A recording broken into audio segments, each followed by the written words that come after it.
Ladies and gentlemen, welcome to the 143rd Annual Spring Convocation of the University of Manitoba. My name is Mel Braun.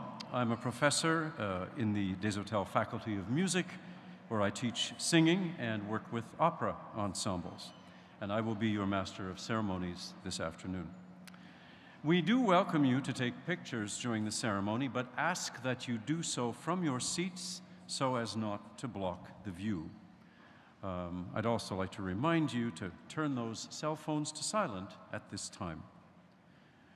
Mask use does continue to be mandatory at the University of Manitoba, and all those in attendance today must either wear a KN95 mask or one of the 3-ply medical masks. Should you still need one, they're available at the entrance to the IGA Center. Now, there will be a reception following the ceremony, which you're most welcome to attend. Students will recess to the reception area outside on the Curry Place Pedway.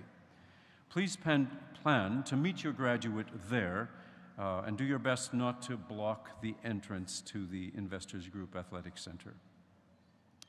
Next, I would love to welcome our guests seated here in front of me, who are special guests of the president of our university and guests of some of the recipients of special honors and awards at the ceremony today.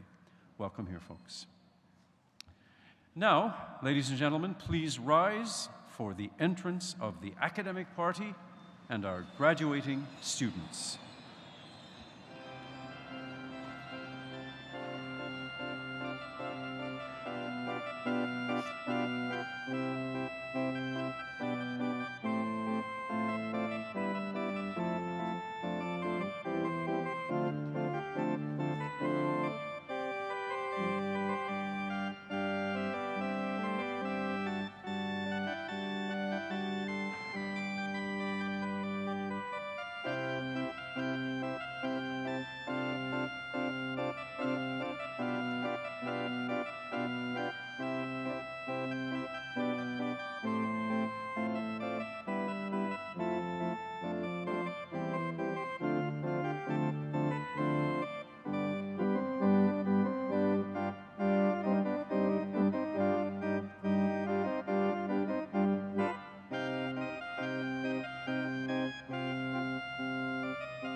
Hi, David. How are you? Nice to see you. You bet.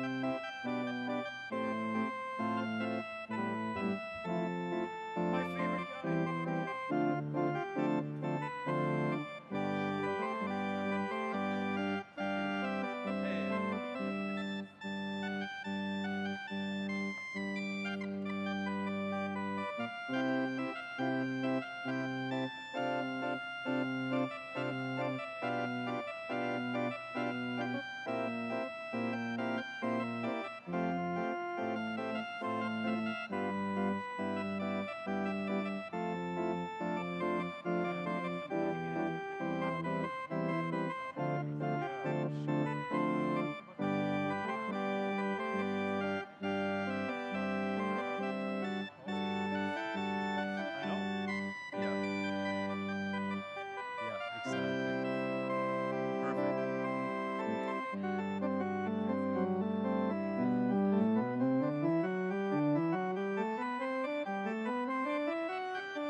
Before we begin, I'd like to acknowledge that the University of Manitoba campuses are located on original lands of Anishinaabe, Cree, Oji-Cree, Dakota, and Dene peoples, and on the homeland of the Métis Nation. We are pleased to recognize and honor today's Métis graduates by displaying a specially created Convocation sash there on the center table. We respect the treaties that were made on these territories. We acknowledge the harms and mistakes of the past, and we dedicate ourselves to move forward in partnership with Indigenous communities in a spirit of reconciliation and collaboration. Now, graduates, if you could please rise for the traditional honor song given by Vanessa Lilly, and then remain standing for the singing of O Canada, led by Kristen Suffield.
Canada, our home and native land, true patriot love in all of us command. With glowing hearts we see thee rise, the true north, strong and free. From far and wide, oh Canada, we stand on guard for thee. God keep our land glorious and free.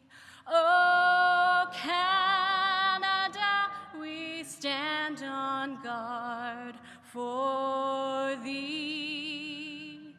Oh, Canada, we stand on guard for thee.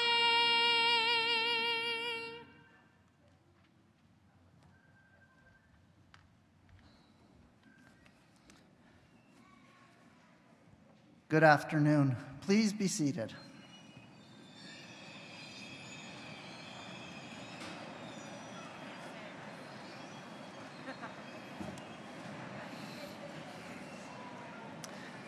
So before we open Convocation, I've said this at the other convocations, I want to tell you, I have waited 2 years to hear those squeaks. As President and Vice Chancellor of the University of Manitoba, I formally declare this session of the 143rd Spring Convocation to be open. Welcome, Tansi. Thank you to all for joining us at this important ceremony. I'm thrilled to be here with all of you today to celebrate the class of 2022. How truly wonderful it is to gather in person. I would like to acknowledge distinguished guests joining us on the platform today. Chancellor Ms. Anne Mann. I would also like to welcome today's recipient of our highest honor, the Honorary Doctorate degree, Chancellor Emeritus Harvey Secter. I would also like to welcome to our platform today Dr. David Barnard, President Emeritus of the University of Manitoba, Ms. Sandra Secter, soon-to-be recipient of the Peter D. Curry Chancellor's Award, and Mr. Evan Coos, representing the Alumni Association. Also on the platform today are members of senior administration of the university, deans, directors, student representatives, staff, and faculty members who have played such an important role in the achievements that we celebrate today. What you have experienced these past 2 years is, well, historic. You have endured a global pandemic, demonstrating remarkable resilience and commitment. Your generation has been tested like few others, and because of this, I know you are graduating today having developed courage and compassion that we cannot easily endow outside of these extraordinary times. You are ready to go from here and take on the tough questions, the emerging opportunities, and the big ideas. I hope your time here at the University of Manitoba has shown you how far we can go when we dare to dream beyond the status quo. This university is taking on big ideas, from reconciliation as we work with the National Center for Truth and Reconciliation and partners across the country to make progress towards reconciliation at all levels in governance, leadership, and practice, to healthcare as a human right, helping partners around the globe, particularly in India, make monumental steps forward in child and maternal health, to climate change research as we work to respond to a climate in crisis and lead the country in understanding Canada's next frontier, the Canadian Arctic, to innovative experiential learning such as University of Manitoba's new Idea Start, an initiative to support entrepreneurial thinking throughout our campuses. The community of researchers and leaders is committed to this visionary thinking, and as members of this community, I remind you to take that with you wherever you go next. We are already so proud of you, and we know you have many more contributions to make in your careers ahead. In your time at the University of Manitoba, we have asked much of you. We asked you to work hard, write essays, assignments, and exams, work in groups, do public presentations, learn virtually, and wear masks. Now, we asked one more thing as you leave our university. Dare to think big. Our world needs fresh and bold thinking to overcome pandemics, climate change, and war, to drive discovery, progress, prosperity, and peace for all. As you continue in your journey, I remind you to please take care of yourself and your mental health. You have already come so far and overcome so much, but please remember that we're here for you even after you graduate. You don't have to be resilient alone.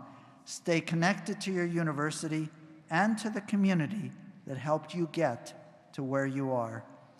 To the family and friends here today, I know how meaningful this moment is for you. My parents sacrificed much for my brothers and me, and I remember the joy of watching my sons graduate.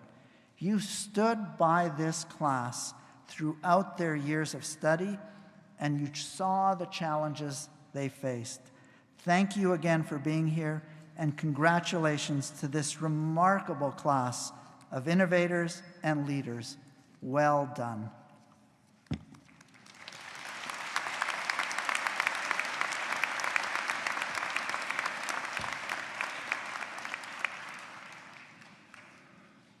Madam Chancellor, Platform Party, graduands, and respected guests.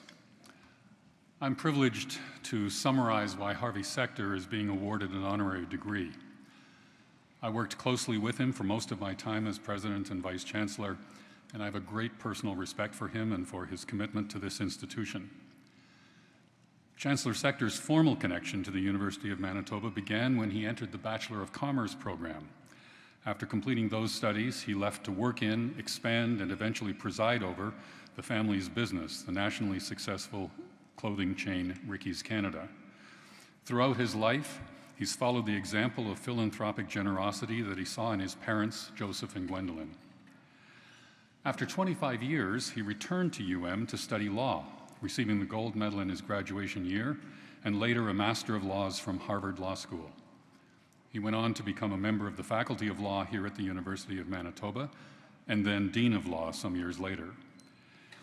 He returned to his alma mater again, this time to serve as Chancellor for 9 years, which was, in my opinion, perhaps the greatest gift he's given to this city and this province. As Chancellor, he was Honorary Chair of UM's Front and Center campaign to raise a target of $500 million that eventually resulted in $626 million. But he treated that role as more than an honorary one. While many worked hard to achieve the goal, Chancellor Secter's reputation, the respect that he has in the community, and his persuasive, quiet wisdom were critical factors in that success. More broadly, he and his wife Sandra have supported provincial universities, hospitals, performing and creative arts, the Jewish Foundation, and, I'm sure, other organizations unknown to me.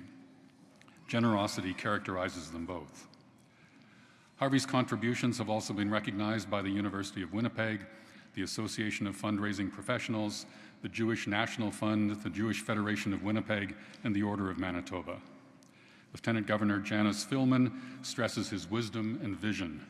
Senator Patricia Bovey, past chair of UM's Board of Governors, speaks of his sage counsel and leadership. Janice Letterman, another Board of Governors chair during his time, says that he's shown us how truly invaluable the role of the Chancellor can be.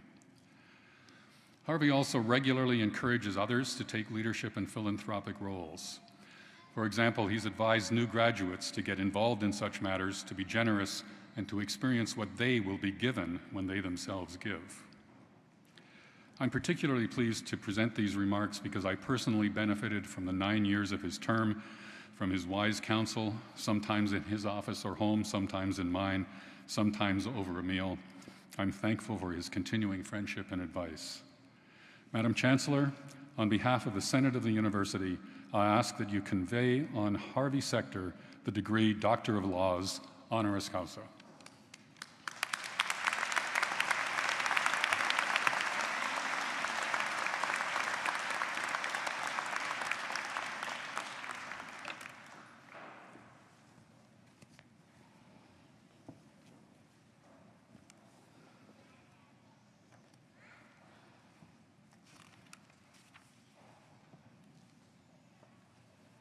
By virtue of the authority vested in me as Chancellor of this university, I admit you to the degree of Doctor of Laws, honoris causa, with all the rights and privileges thereto appertaining.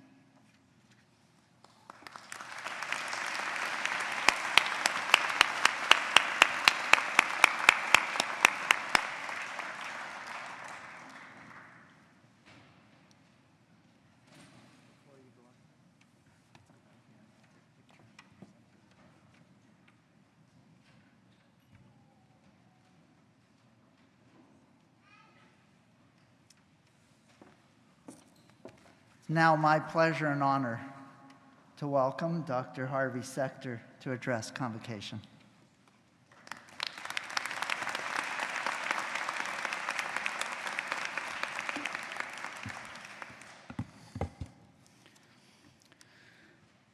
Thank you, Mr. President, Madam Chancellor, President Emeritus, Dr. Barnard.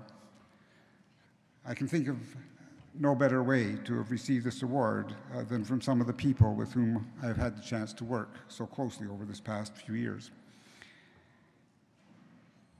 It was strangely familiar yesterday to be on campus for the first time since the fall of 2019. The installation of President Benarosh was a wonderful event, though it was occurring some 2 years after originally scheduled. As the President pointed out, it was a graphic reminder of both the magnitude of the disruption we've all been facing during the pandemic, and yet a glimmer of optimism that just maybe this time we are starting to get back to a more familiar pattern of activity. Throughout the pandemic, we've all had to pivot, adapt, and learn to do things differently, not only in our academic careers, but also in our medical, business, social, and community lives. As the President said, while completing the requirements to graduate have never been easy, in my 60-year connection with the University of Manitoba, I'm not aware of any class that has had to face the challenges you've endured to be here today. Each of you deserves an award for extraordinary resilience and perseverance, and I'm thrilled to be an honorary member of the class of 2022.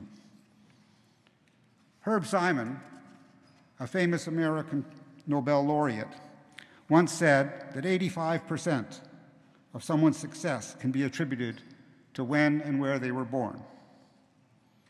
I was born in Brandon in 1944, and it's hard to imagine a more opportune time or place to have started this all out.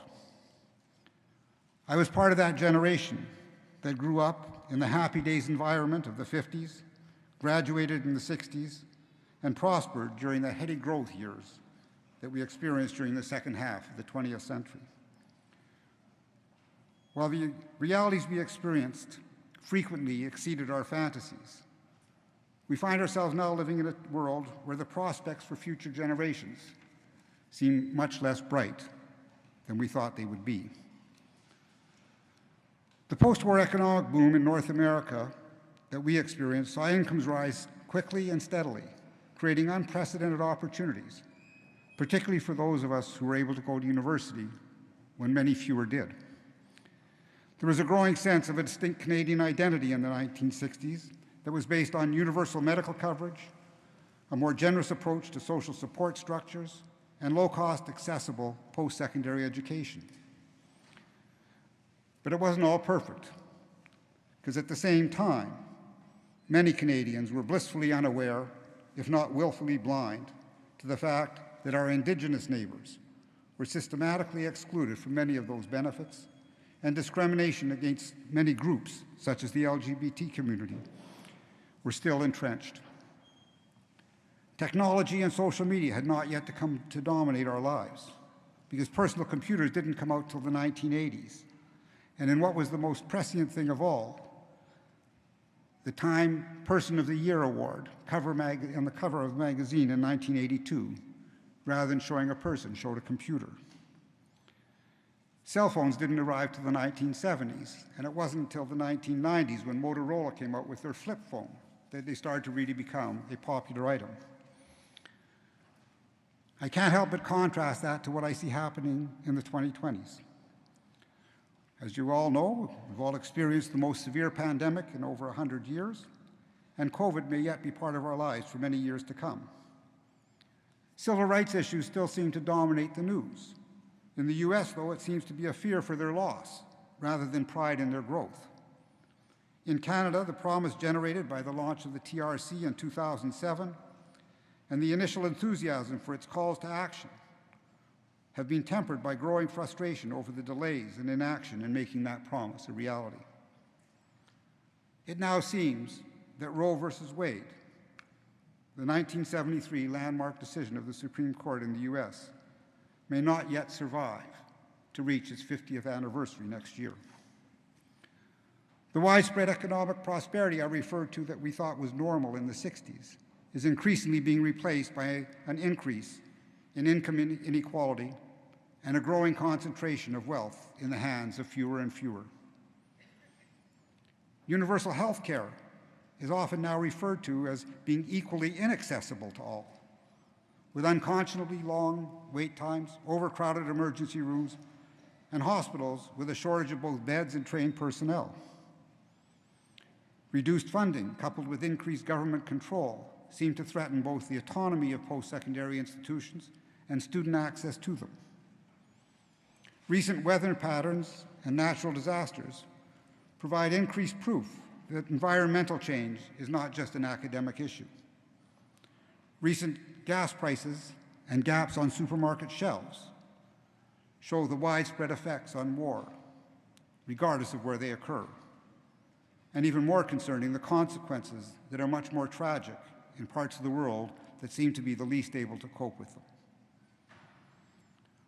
We're even becoming aware of the unintended consequences created by our excessive use of technology. I was amazed to read that an app marketed as a way to expedite getting your coffee fix was actually recording users' personal data without their knowledge, let alone their consent. Some 70 years after George Orwell published 1984, the expression, "Big Brother is watching you," might just be taking on a new and ominous significance. All these issues seem to be occurring at a time when increased polarized political structures, both in Canada and around the world, seem less and less capable of responding adequately or effectively.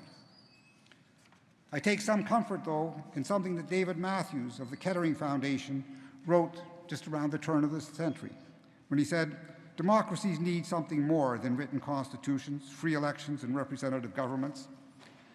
They also depend on a strong public life, a rich depository of social capital, a sense of community, and a healthy civil society." While Herb Simon might have been right that there's a direct correlation between where and when we're born and the life we live, it doesn't fully answer the question why. I think my generation has given itself too much credit for the successes that we experienced in our time, and I think the current generation bears very little responsibility for many of the challenges we're now facing. The conditions that informed our lives were primarily created by the previous generation. Those of us born in the 40s and 50s are responsible for many of today's conditions, both good and bad. And it'll be your generation that will be held accountable for what's yet to come.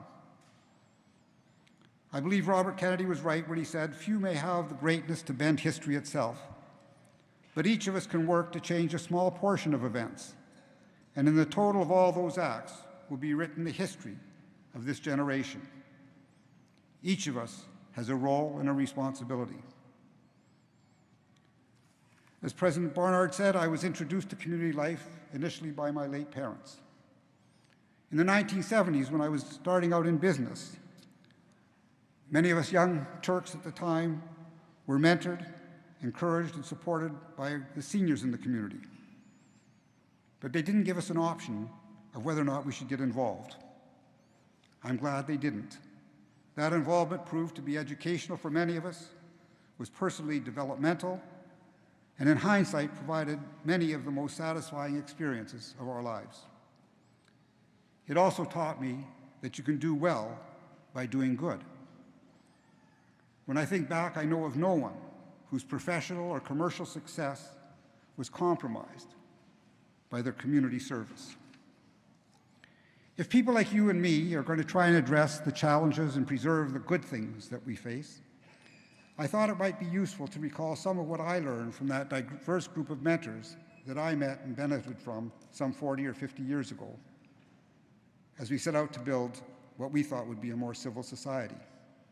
Hopefully, it'll have some applicability, even if the times are different and the context is not quite the same. The first lesson that I recall learning was that being an effective contributor was totally unrelated to age, gender, race, or ethnicity. Neither was it related to level of education, area of discipline, or some natural God-given talent. The most common traits seem to be personal character, a sense of deep commitment to the community, creative thinking, and moral courage. The professional and volunteer leaders who introduced me to community service were all people of strong personal character. They had a deep sense of purpose, a clear sense of what they were trying to achieve, and a determination to persevere until they got there, despite the inevitable obstacles. They all seemed to be guided by a personal moral compass. They may not have always had the right answers, but they were always pursuing the right things. They were authentic, both in walking the talk and performing at high levels consistently over time, because big challenges rarely lend themselves to quick fixes. When they were recognized for their individual contributions, inevitably, they would acknowledge the critical roles that others played in their success, whether it be partners, parents, family, friends, and colleagues, teachers, mentors, and collaborators. We would all do well to remember that and to recognize those contributions that others have made for our success, both privately and publicly. They all seem to possess a level of dedication, determination, and resilience, much like President Benarosh referred to the members of this class and what was required to complete your degrees. They taught us that success doesn't come from the avoidance of mistakes, setbacks, or even failures. Rather, it's the refusal to be defeated by them that is the hallmark of truly successful people. They were inevitably creative thinkers, exemplifying the George Bernard Shaw line that some may see things as they are and say, why? I dream things that never were and ask, why not?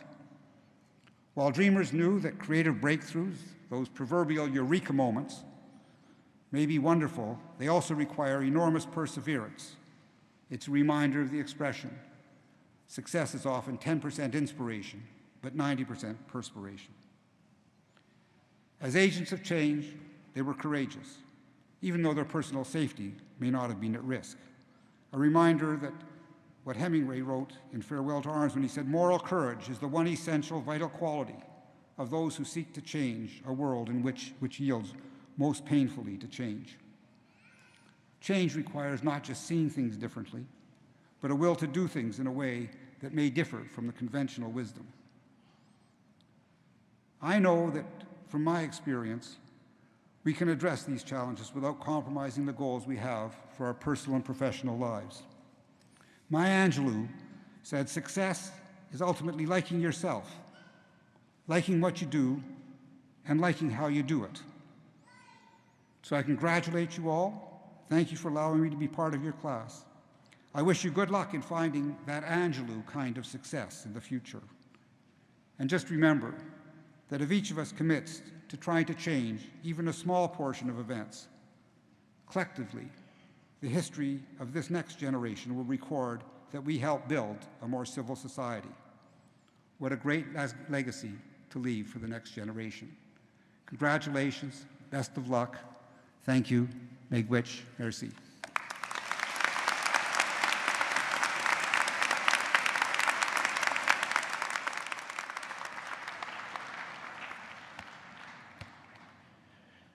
We now turn our attention to the academic achievements of our graduating students.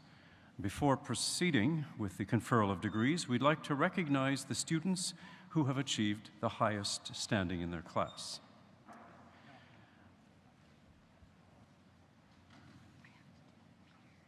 Oh, the curry, sorry, okay. We have one more award to put in place, and then we'll get on with the silver medals.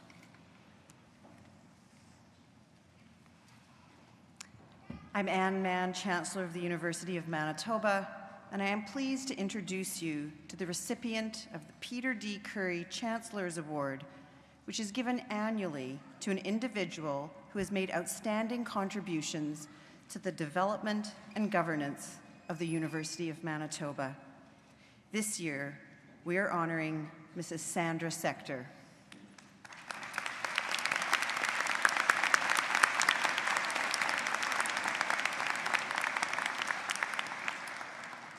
For over 2 decades, Sandra Secter has been an ambassador and advocate of the University of Manitoba and the Jewish community in Winnipeg, a respected community volunteer and philanthropist with an affinity for encouraging and inspiring others. She has made numerous exemplary contributions to the UM community. In the 20 years that her husband, Harvey Secter, served as Dean of the Faculty of Law and then Chancellor, Sandra was UM's most fervent supporter.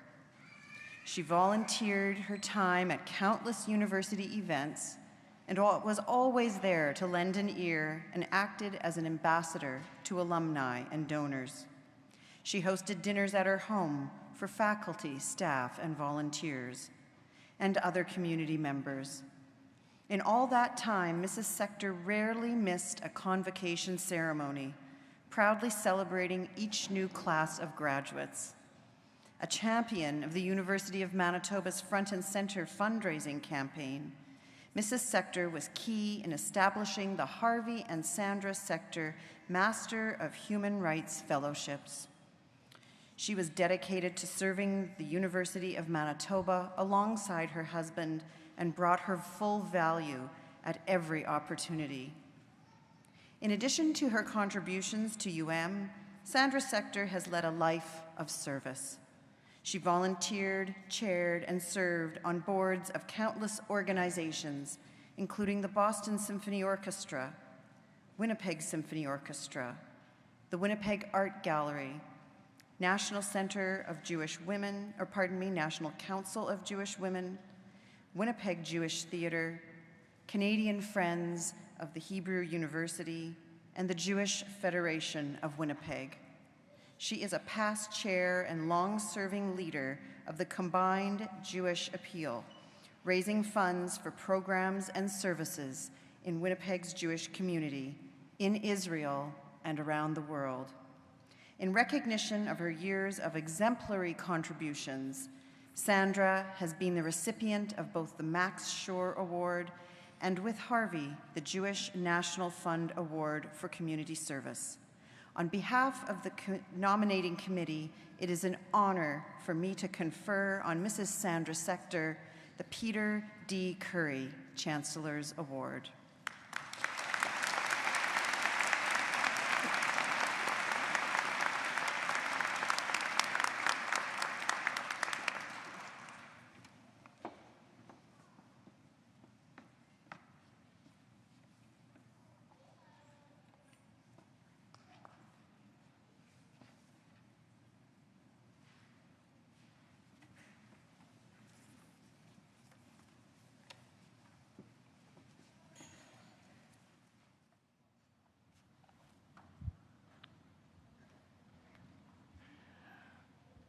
We'll now go on for the presentation of the gold medals.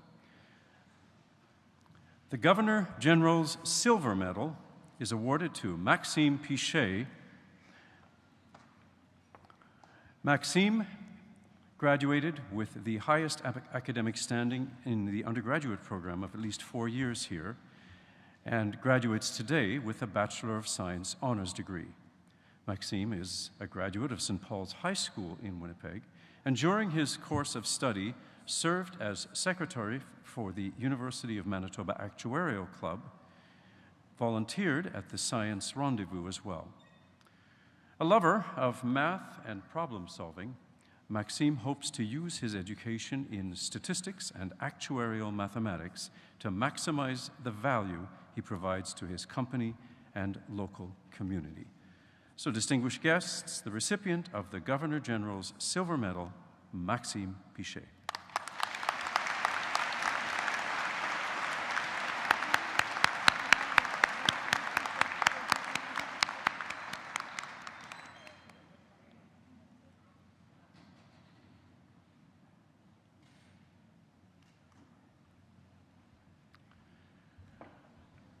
The winner of the Governor General's Silver Medal and the University of Manitoba Gold Medal in Science is Gunit Upal.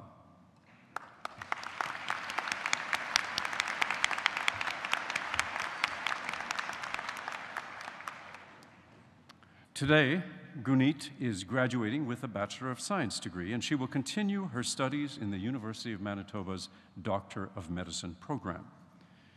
In addition to her studies, Gunit was heavily involved in the University of Manitoba's science community. As president of STEM Fellowship, she helped expose students to STEM opportunities while fostering a sense of community during the pandemic. She was also treasurer of the Science Students Association and secretary of the Microbiology Students Club. Gunit was chosen to participate in the President's Student Leadership Program, where she learned the power of self-reflection and the importance of conversations between diverse disciplines so as to create meaningful change. She hopes to give back to her community through a career that encompasses healthcare, research, and education. Distinguished guests, the recipient of the Governor General's Silver Medal and the Manitoba U of M Gold Medal in Science, Gunit Upal.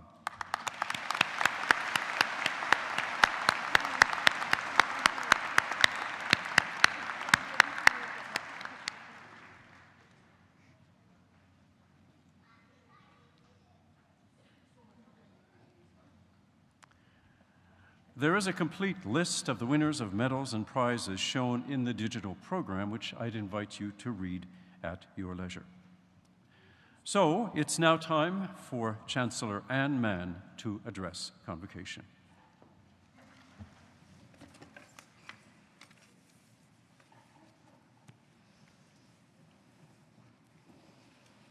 Welcome, Anin, Tansei, Tanshi, Homitoka Pape. Bonjour. Wow, you're here. We're here. We're all here together, and we are celebrating you.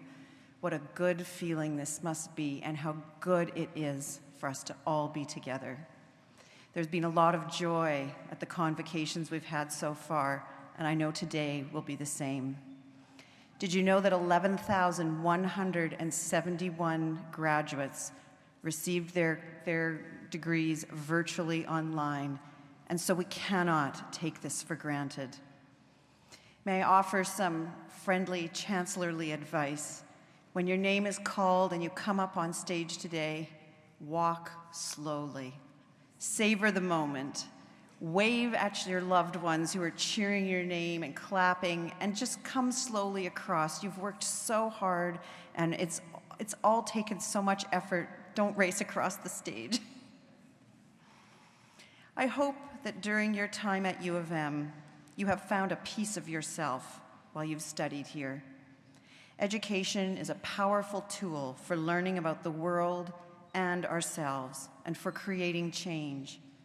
As you move into the next phase of your life on this special day, I'm going to make an unusual suggestion to consider losing part of yourself. Gandhi said, "The best way to find yourself is to lose yourself in the service to others." Service can be through your paid work, like healthcare, teaching, and social work, for example. Some of you may have chosen careers in the service area. If this might not be your path, I urge you to consider volunteering in some way. Work with the amazing newcomer community, tutor kids, sit with elderly or lonely people, get creative with the community, a community arts project, or spend some time chopping vegetables and talking to people at your local soup kitchen. My close friend, former refugee Muhi Adams, says, "Our lives make no sense if we are not helping others. Service creates meaning and gives purpose. We learn about others and about ourselves. This can change us." It's changed my life profoundly.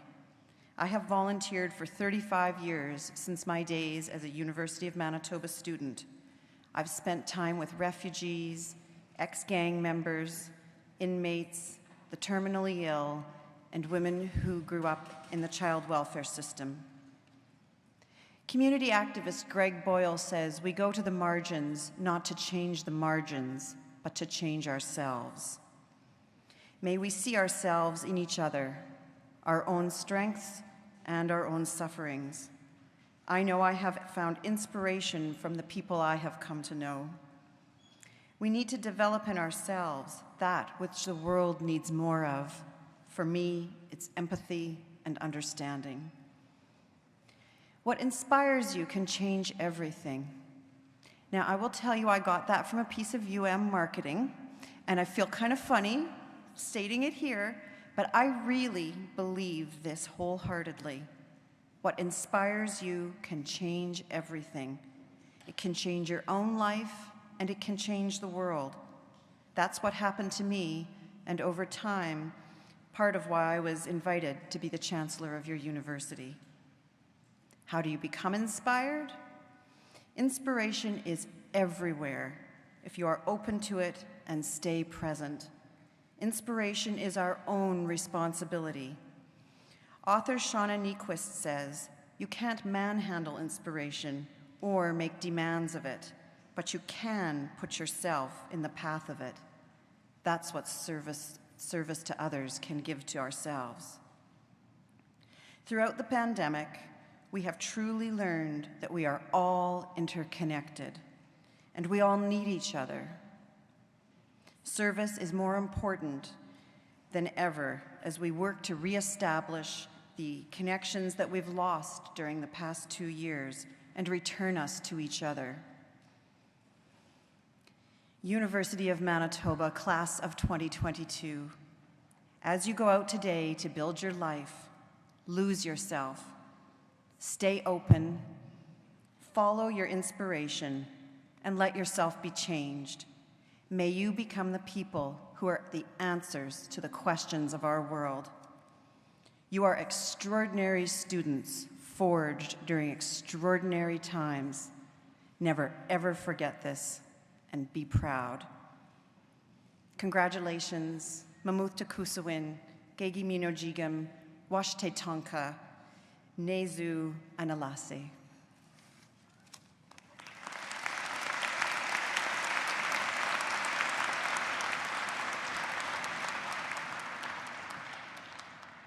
Madam Chancellor, I now have the honor to request on behalf of the University Senate that you confer upon the candidates the degrees and diplomas earned by them, as these shall later be announced.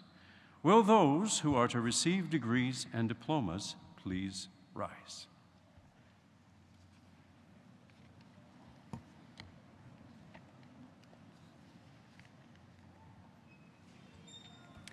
By virtue of the authority vested in me as Chancellor of this university, I admit you to the degrees and diplomas to which you are severally entitled, with all the rights and privileges thereto appertaining. I also admit in absentia those who have completed the requirements for these degrees and diplomas, but who are not today able to be present. Congratulations. You are now graduates of the University of Manitoba.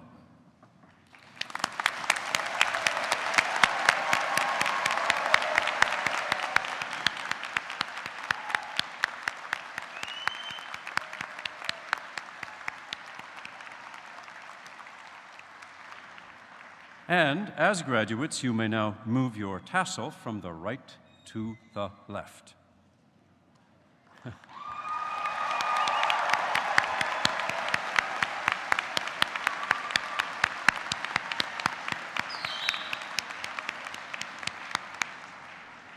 I would ask that those of you who are in the front row please remain standing, and the rest of you are free to resume your seats.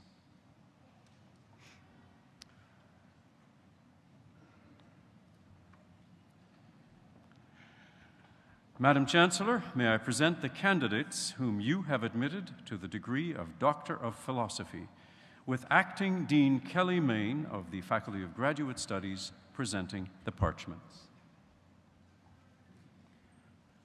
Hauran Chen.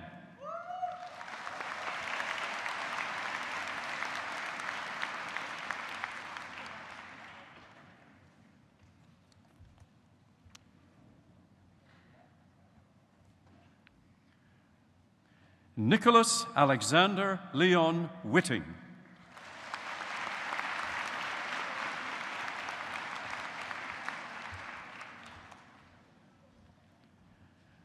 Guangshok Yoon.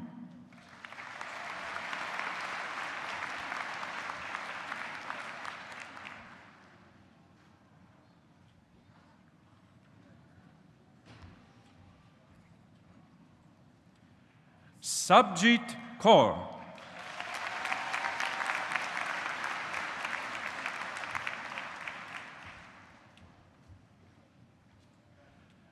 Saqib Rahman.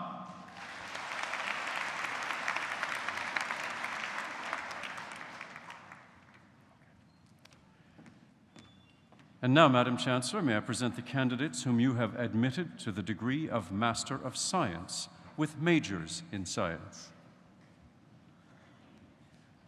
Megan Mahoney.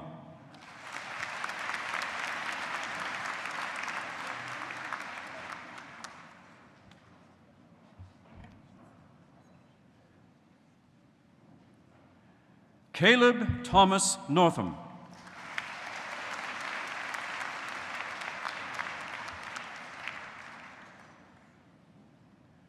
Jessie Lynn Ogden.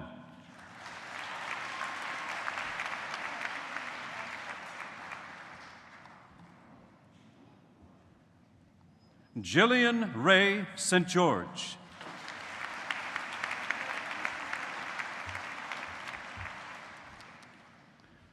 Rahatul Amin Ananto.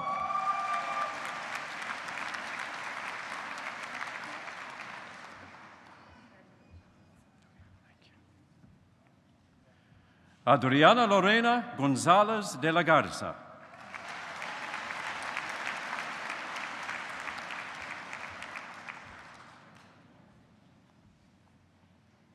Chirag Bikram Mala Takuri.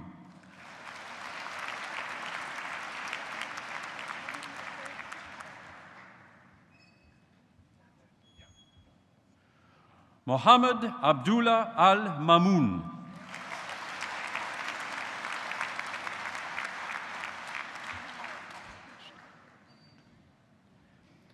Puya Nikbacht.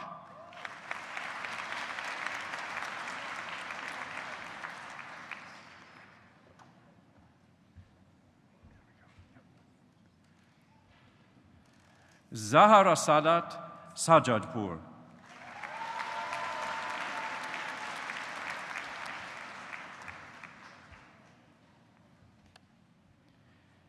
Kimia Shadkami.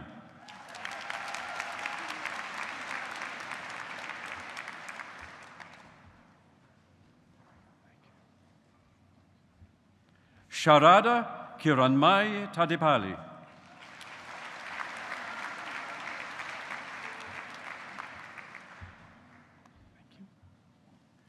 Nicole Renee Rootbeck.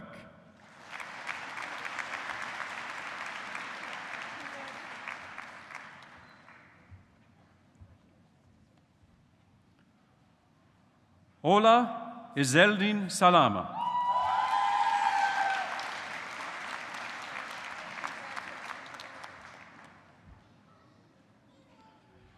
Rayana Begum Popi.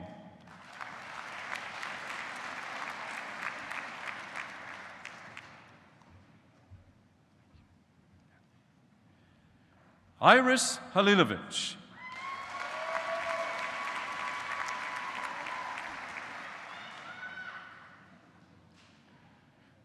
And now, Madam Chancellor, may I present the candidates whom you have admitted to the degree of Bachelor of Computer Science honors, with Dean Brian Mark of the Faculty of Science presenting the parchments.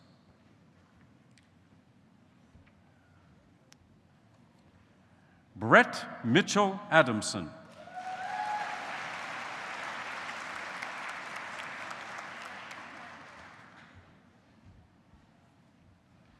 Adam Azarov.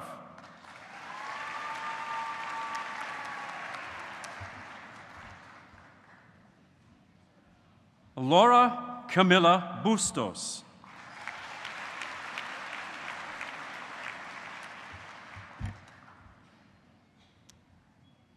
Meng Ching Zhang.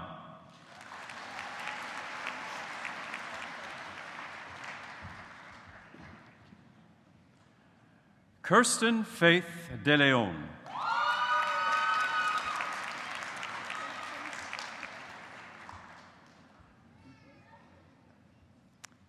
Colton William David Dieterle.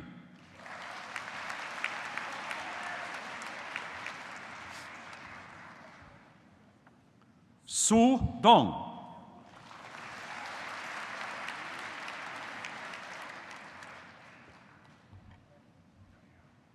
Madison Ray Fines.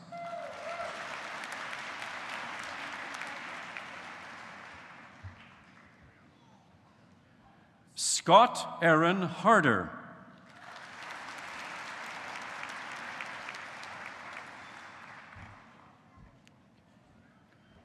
Zach Tyler Holmberg.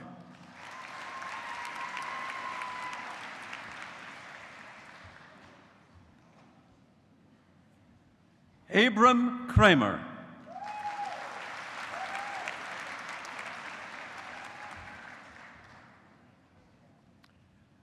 Connor Harvey Kulbaski.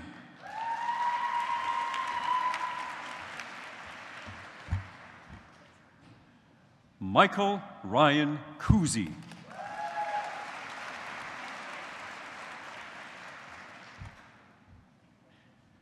David Johnston Lowen.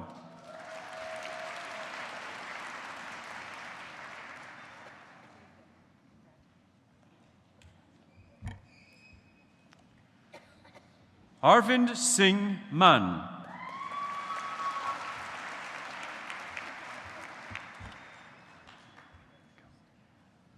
Trung Nguyen.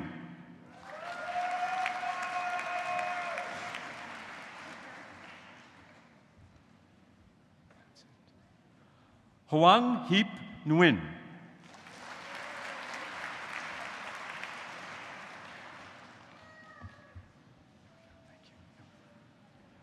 Harsh Yogesh Kumar Patel.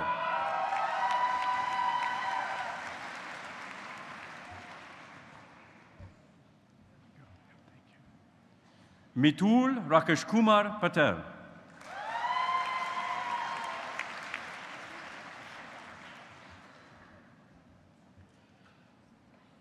Dean Pistorius.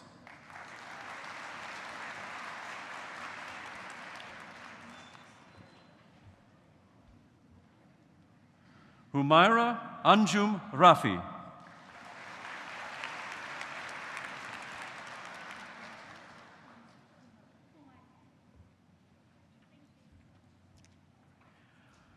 Mark José Duarte Shinny.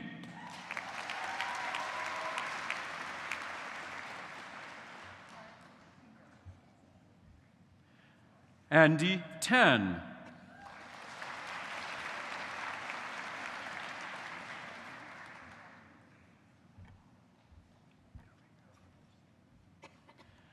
Emmanuel Salamera Valete.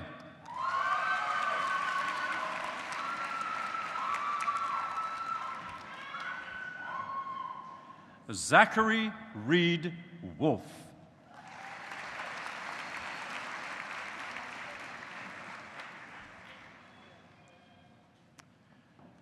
And now, Madam Chancellor, may I present the candidates whom you've admitted to the degree of Bachelor of Science honors. Tuba Ali.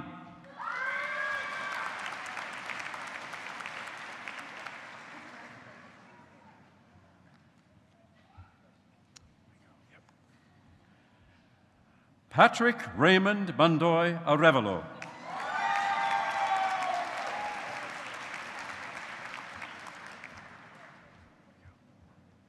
Cindy Allison Atayan.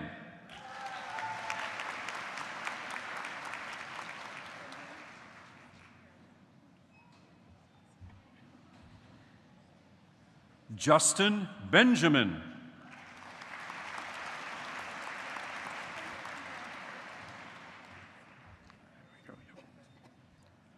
Cole Austin Coughlin.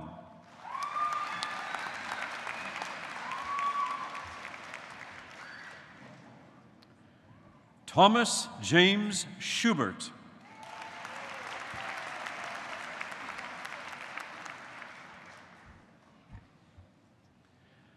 Celia Dung.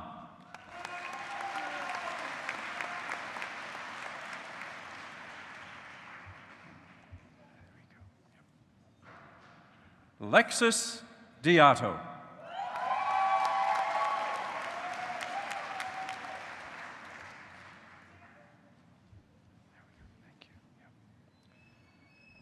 Tejas Kaman.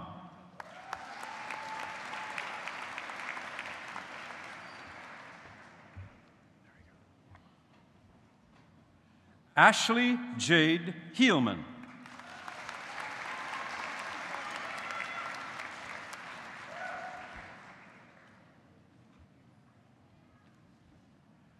Ashriti Jain.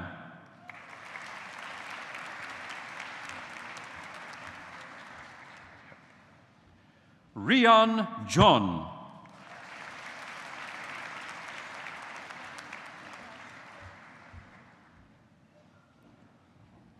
Kusha Kamal.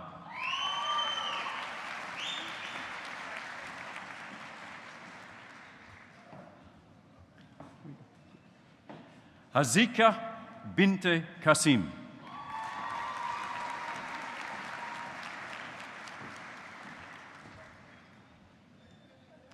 William Samuel Kello.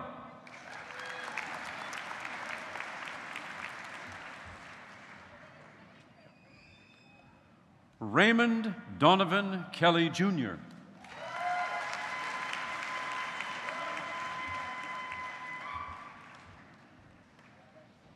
Chris Kim.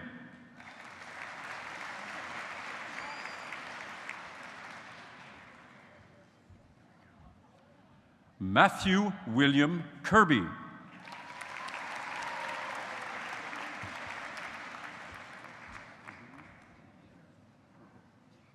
Garrett Sean Koziniak.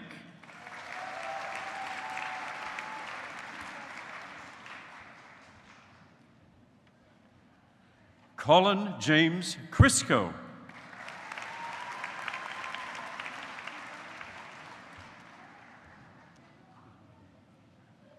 Olga Kuzmichova.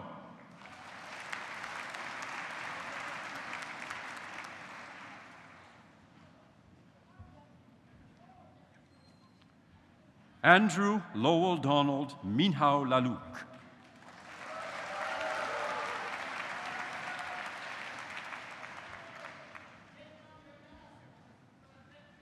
Christy Delia Lavallee.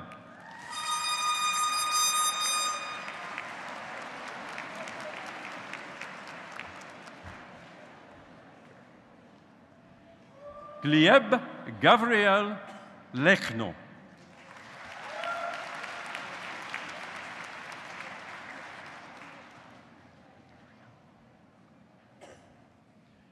Yushuan Liu.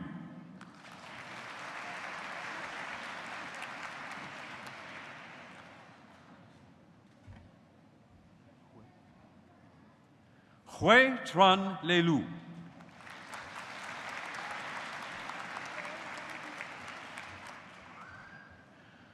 Sarah Mackenzie Lyle.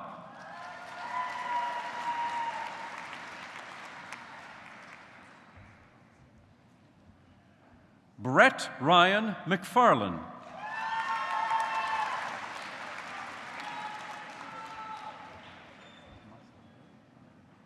Madison Marissa Mastaler.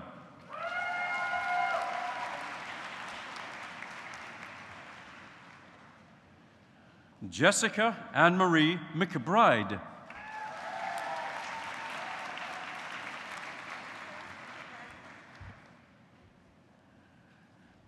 Quinn Kelly Neal.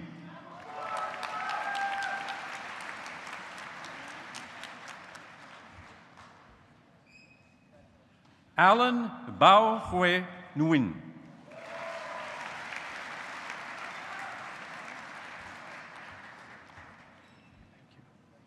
Ben Wynn.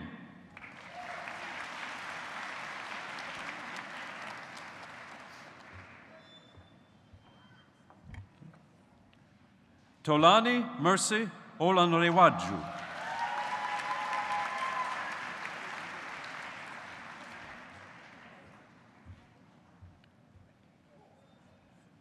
Somin Park.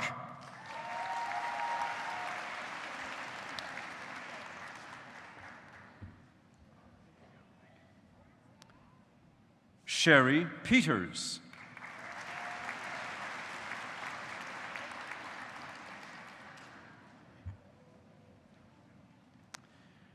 Governor General Silver Medal winner, Maxime Raymond Pichet.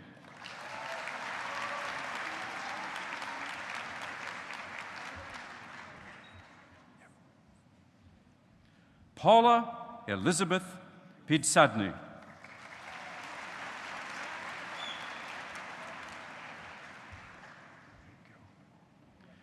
Niran Wejewardena.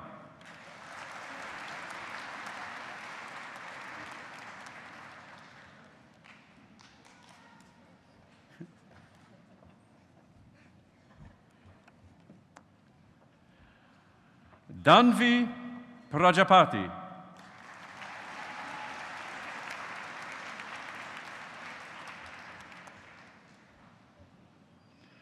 Diana May Prince.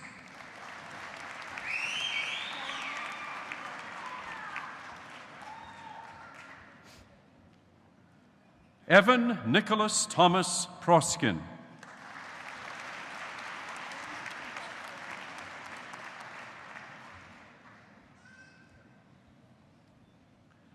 Alexandre Jules Joseph Préfontaine.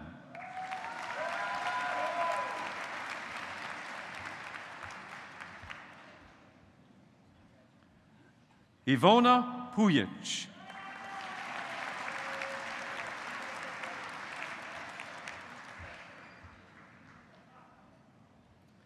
Tasnim Rahman.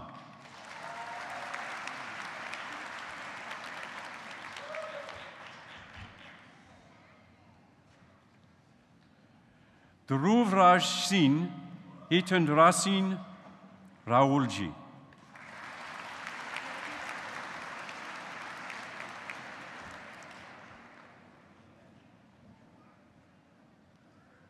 Angela Rihanna Rasmussen Barrington.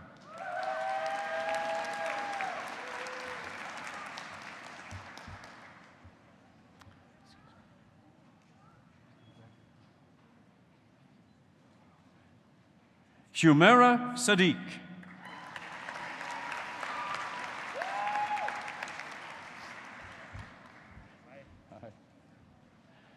Arnell Jewel Jr., San Jose. I love you, Mom and Dad!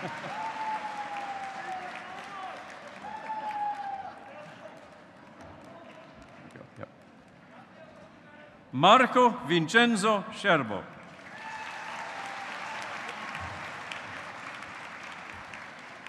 There we go, thank you. Arkham Shami.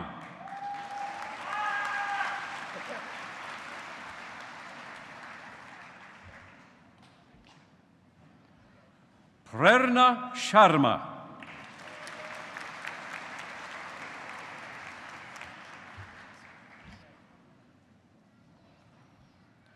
Shlok Shrivistava.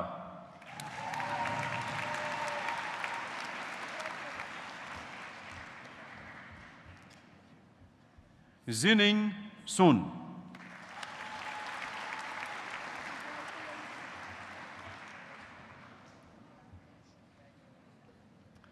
Louise Andrea Viernes Torre.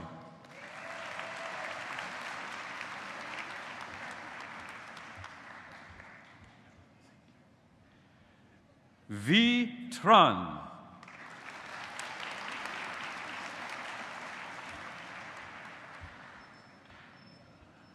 Jared Henry Vandenbrand.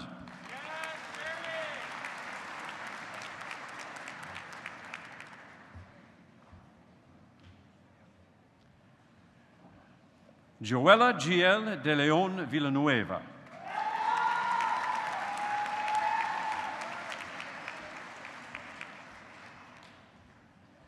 Jianyu Wu.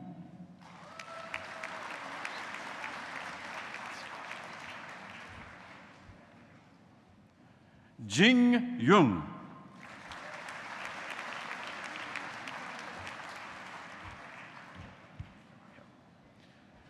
Xiaonan Yu.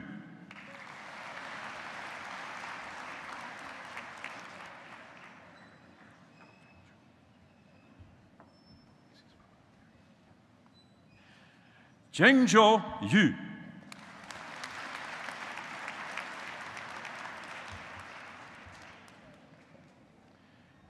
Tracy Zhu.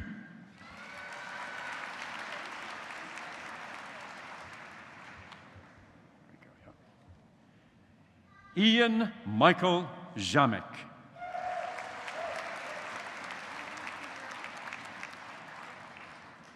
And now, Madam Chancellor, on to the candidates whom you have admitted to the degree of Bachelor of Science major.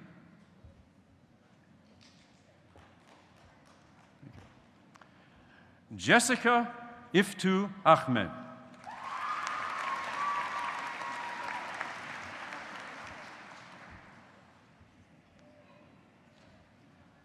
Shadman Alam.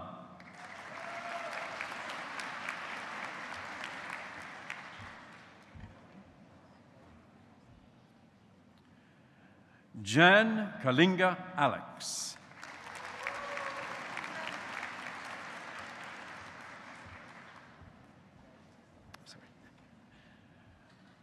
Mackenzie Ryan Alexiak.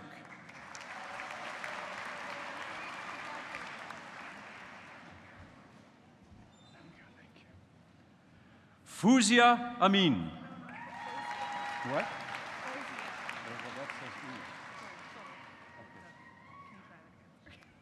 Fuzia spelt it Fuzia, but she wants it pronounced Fozia. So Fozia Amin, there she is.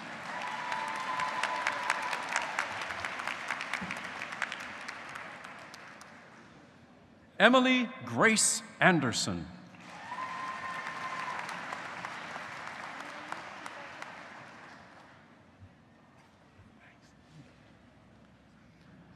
Demi Andromidas.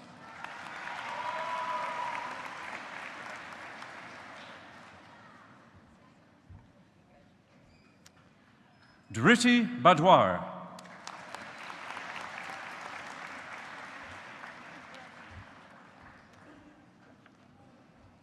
Vincent Roman Burian.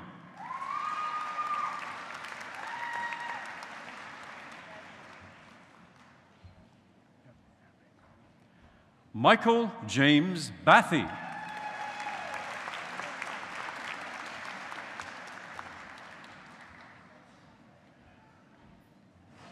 Grigory Beshop-Poshnikov.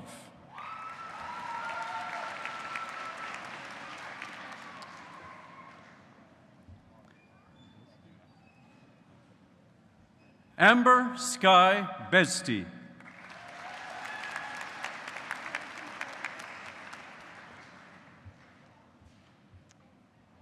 Nicole Marie Bodnarchuk.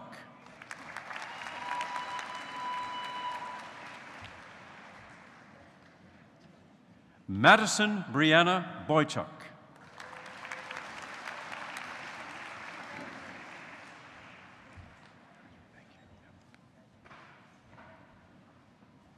Akashjot Brar, Akashjot Singh Brar.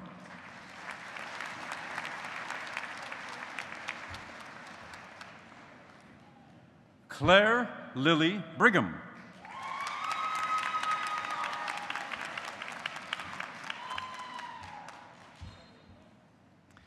Tyler John Brown.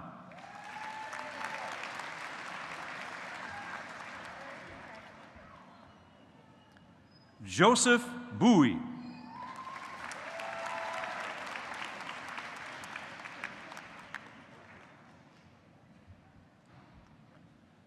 Natalie Louisa Kale.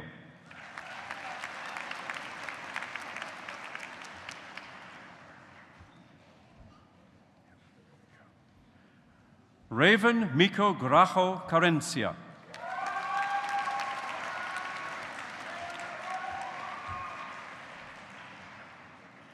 Fernandez Celestino.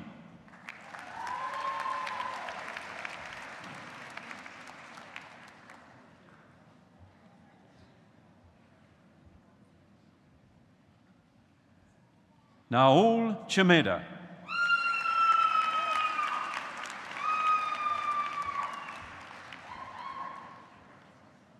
Hawaii Chen.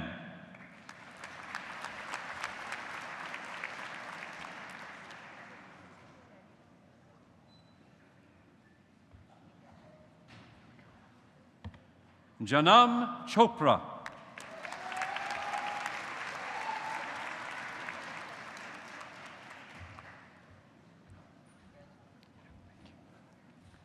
Lavesh Chaudhary.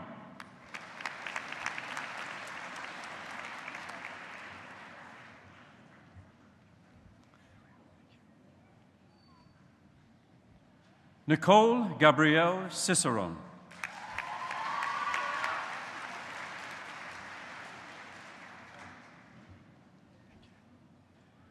Kayan Constantino.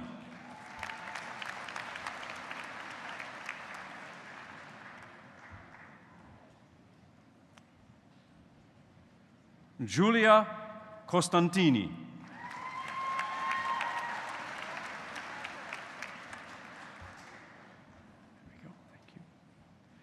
Marjorie Jessamine Callista Croning.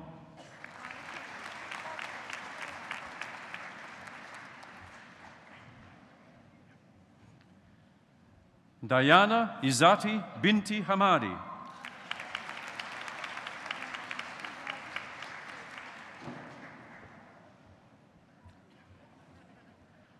Maria Veronica Geronimo Diestro.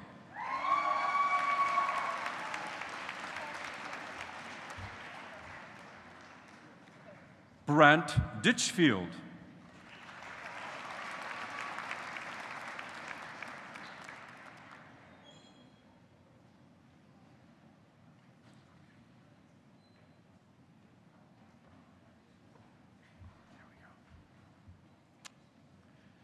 Carla Louise Maniago Dizon.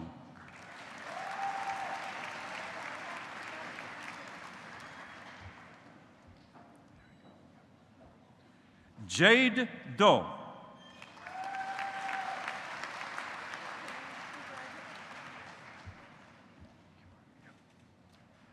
Jadianne Rhiannon Drysdale.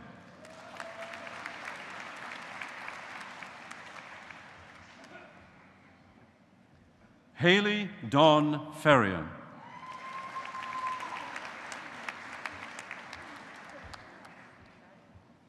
Ryan Matthew Finnegan.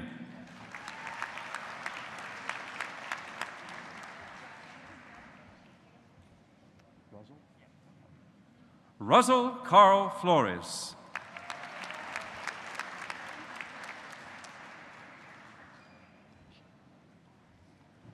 Brittany Forsberg.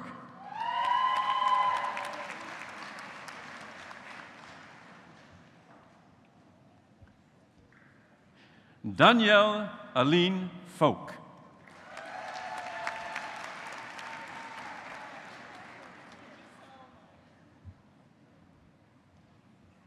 Julia Frank.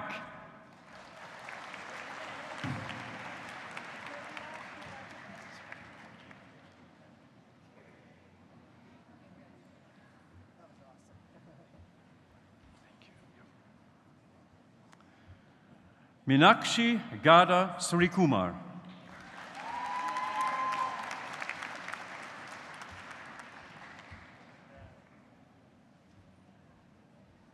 Boris Kalushtak.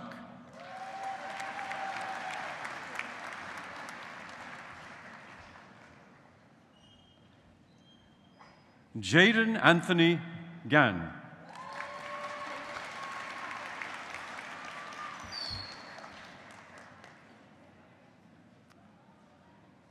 Alyssa Danielle Gerard.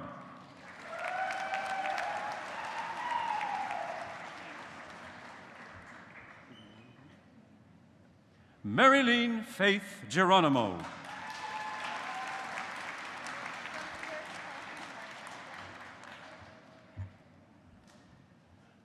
Alexandria Destiny Green.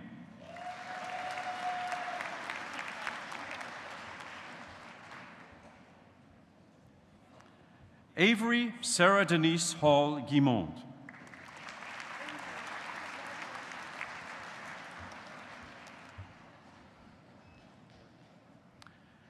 Eric Rashad Hampton.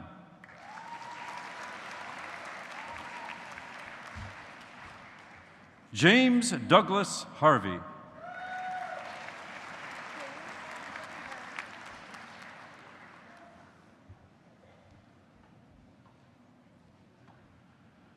Kosovare Hassani.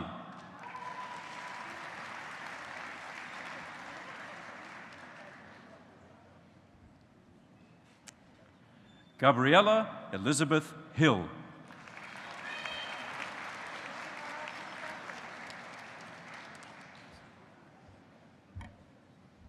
Thank you. Yeah.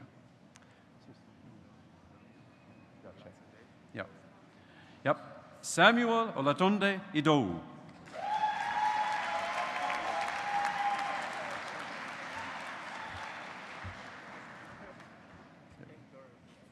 Inderpreet Singh.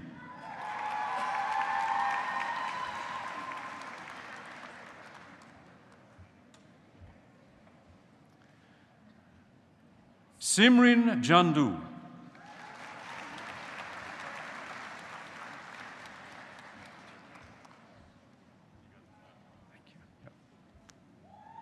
Muyo Jia.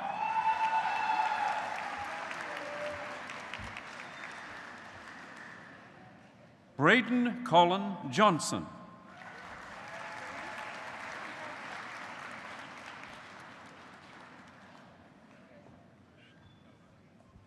Thank you. Drashti Amitbai Kakadia.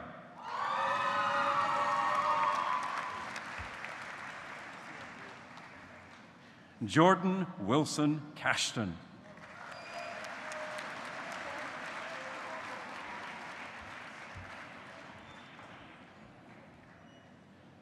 Spencer James Cowenhoffen.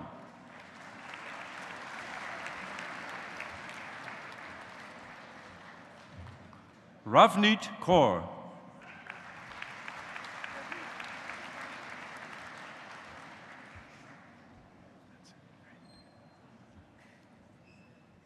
Yong Kyun.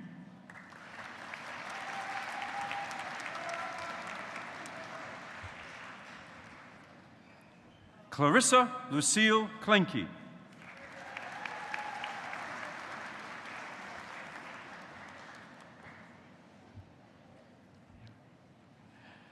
Bilongo Clémence Kokolo.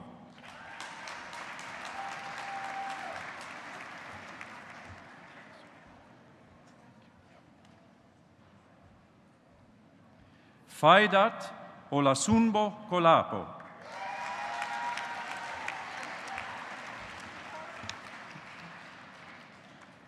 Eric Braden Colsum.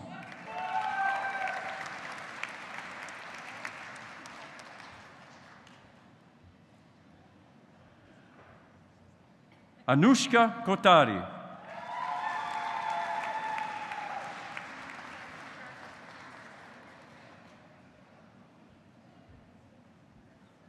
Jonathan Lee Cuz.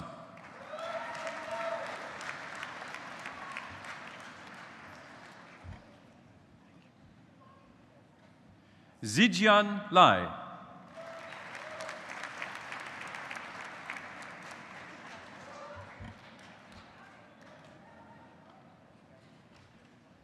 Chrissy Anastasia Lambos.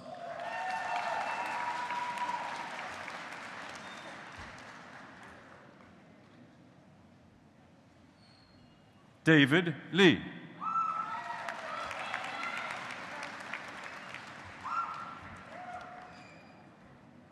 Julia Lee.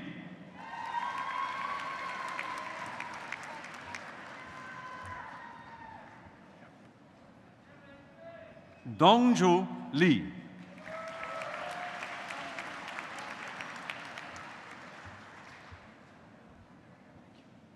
Sungmin Lee.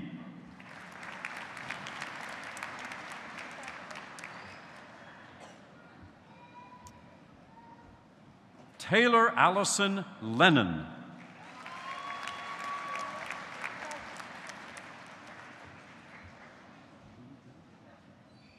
Geneviève Loisel.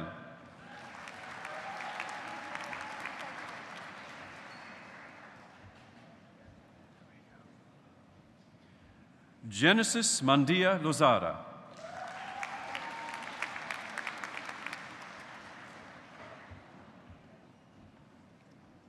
Wei Chen Liu.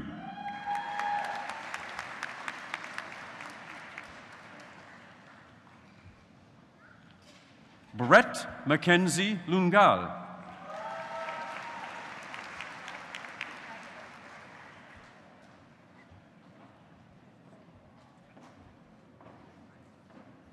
Shrey Malhan.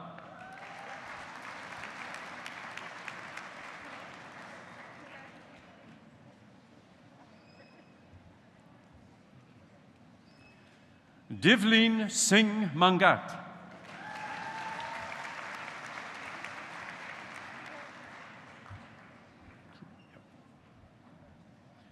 Bamlak Manyaz.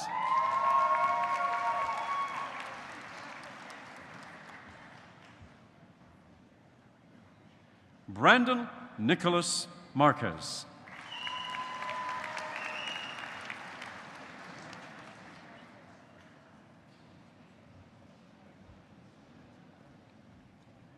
Iman Marakchi.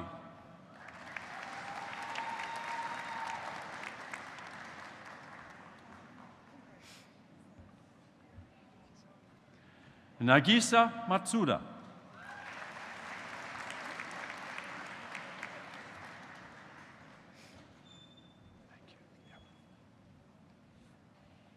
Chloe Carmen McElhern.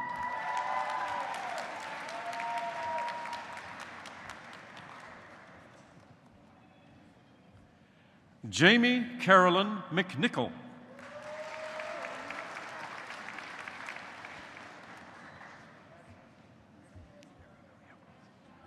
Hope Kathleen Atia Macaulay.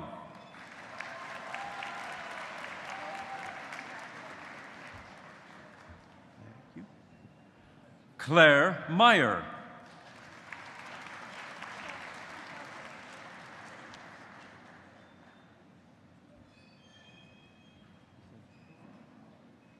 Anna Masechnikov.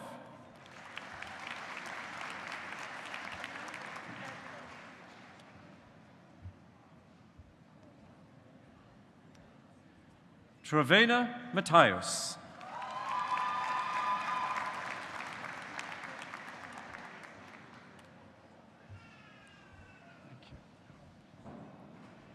Karen Michalak.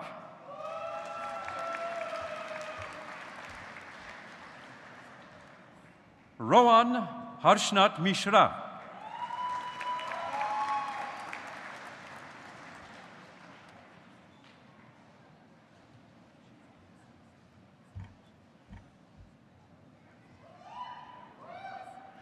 Keshav Modun.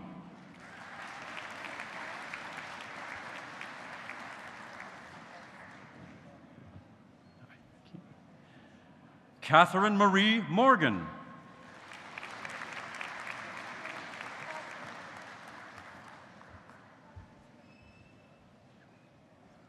Mohammed Hunain Munir.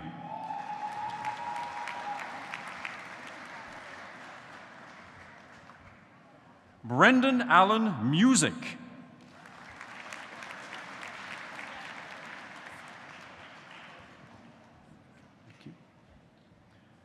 Gabrielle Sarah Neufeld.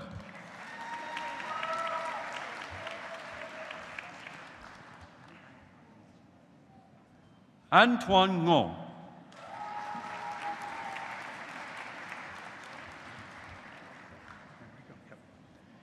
Dean Antoine Nguyen.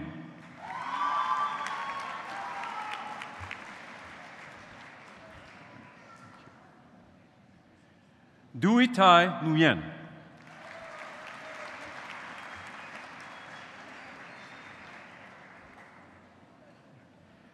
Lekan Tran Nguyen.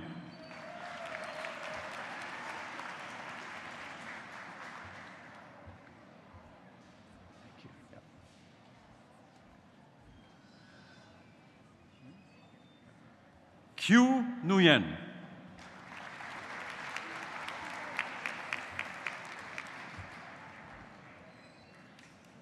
Sydney Erica Nickel.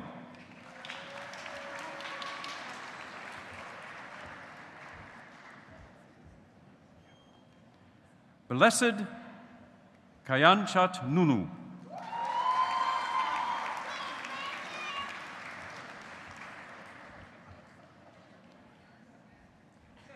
Sydney Rio Senior Ocampo.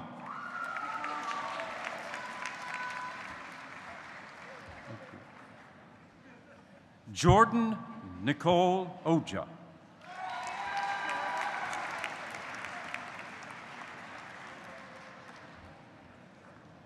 Taylor Joanne Orchard.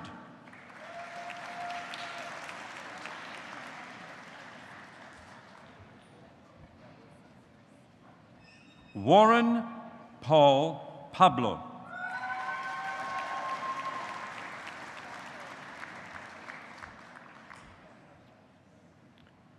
Joffrey Braga Pakaliwagan.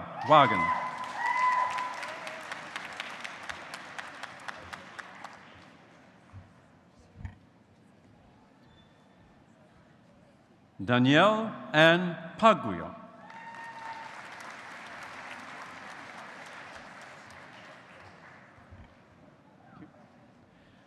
Danielle Marie Pasquale.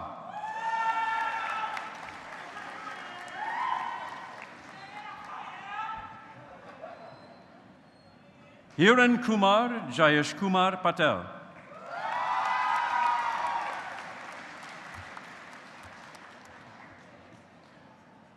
Krishna Manish Kumar Patel.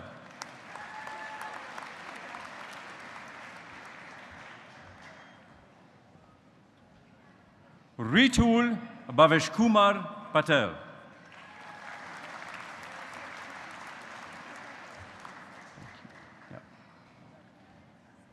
Shrinal Sanjay Kumar Patel.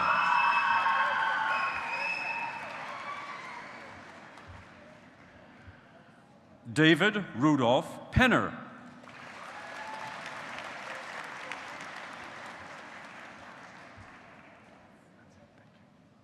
Huang Hui Pham.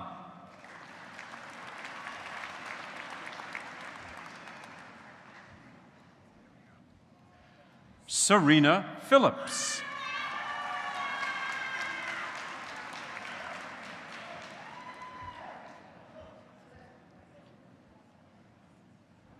Josha Pillai.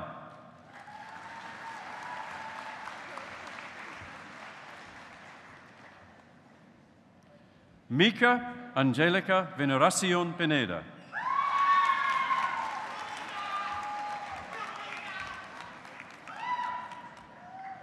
Jordan Douglas Ports.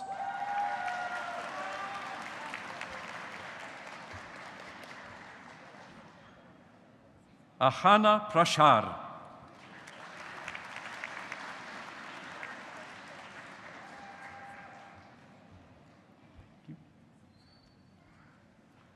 Mario Antonio Quijada Rodriguez.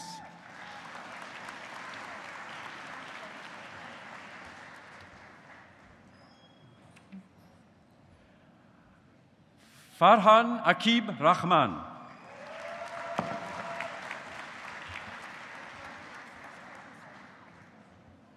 Hannah Eileen Rakar.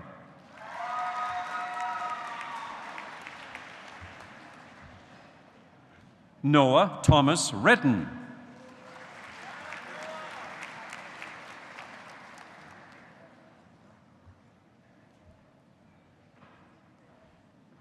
Ilsa Ray Regelski.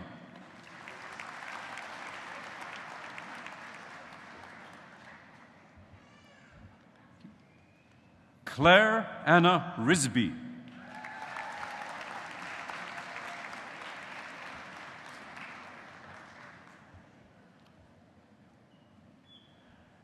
Erin Renee Robert.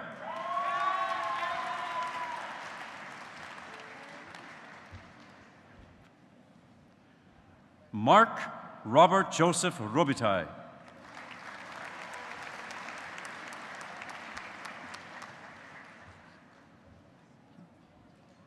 Abu Yassin Sabik.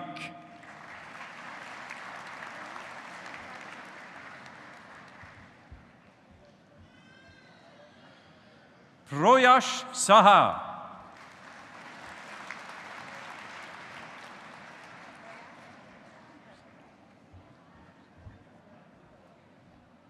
Gurlaj Sandhu.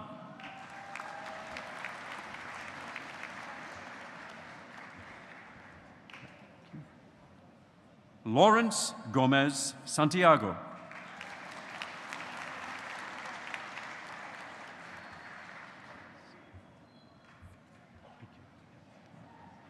Fatima Joyce Feliciano Sarmiento.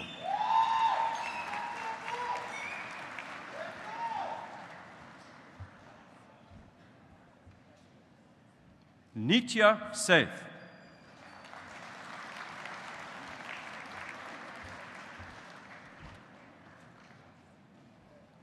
Muhammad Bilal Sheikh.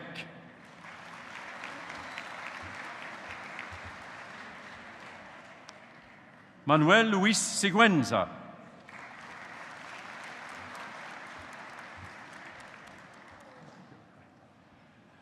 Tamara Angelique Singh.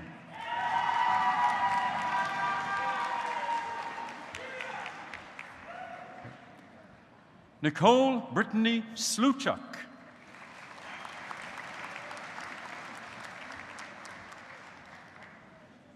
Jordan Colleen Small.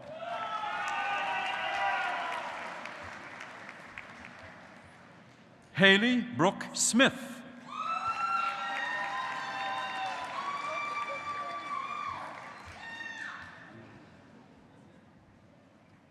Leanne Lauren Soto.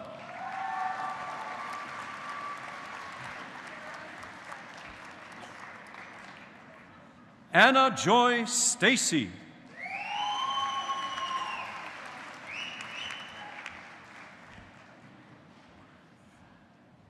Anna Malachi Deborah Stanley.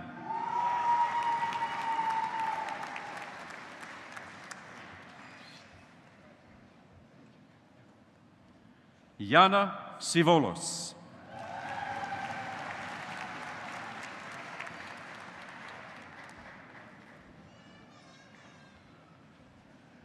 Christiana Jonette Guevara Tabios.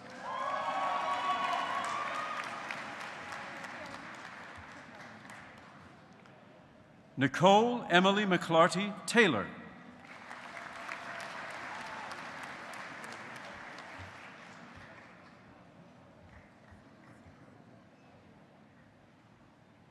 Huyun Kwang Duitran.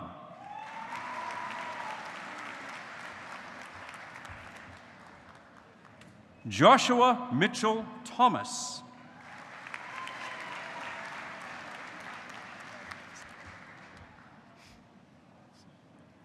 Samuel Tu.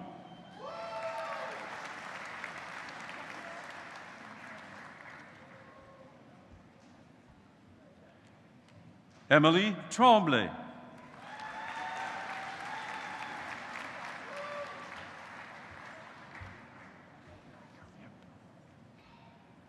Vabhov.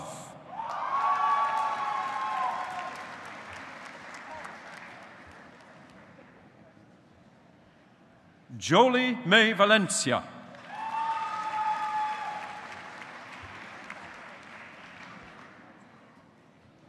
Kong Van.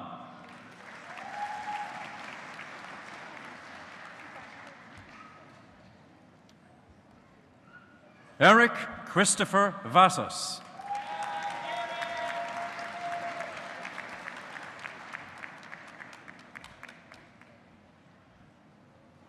Suklin Verma.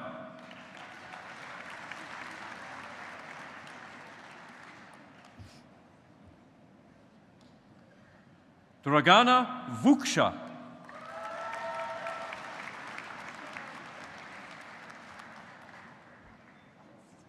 Cindy Vuong.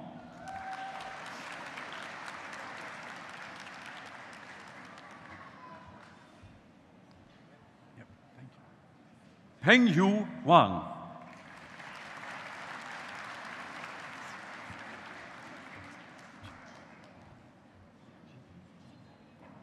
Ziki Wang.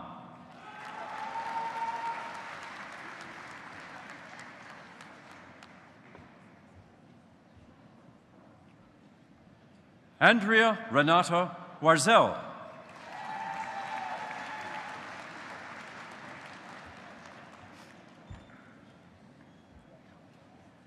Quinn Alwyn Wegner.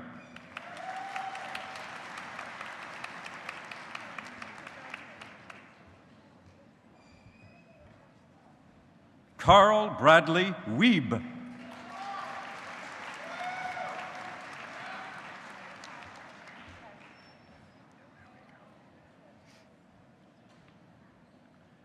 Duranka Sampat Vijay-Singha.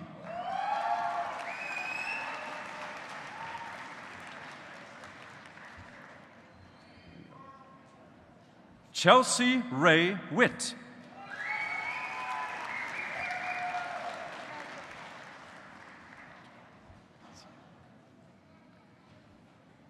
Shirley Shie.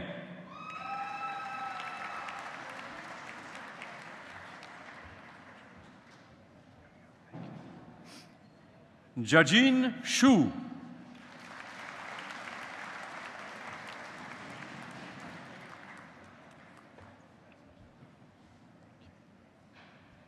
Hyun Yang.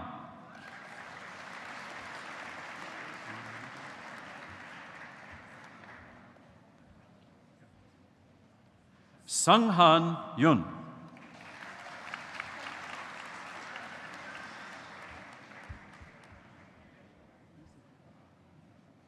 Merit Isakova.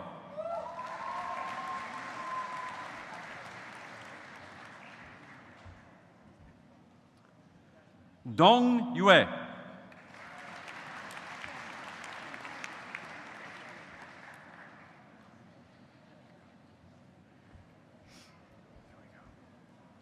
Yuan Kai Chao.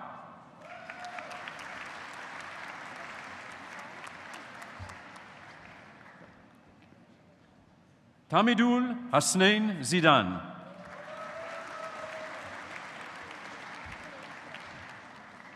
Risto Zimbakov.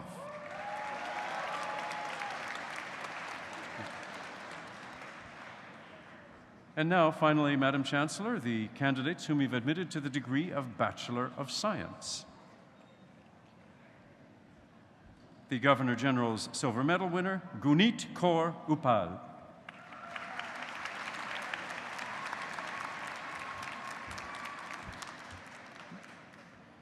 Kaylee Faith Abraham Mendez.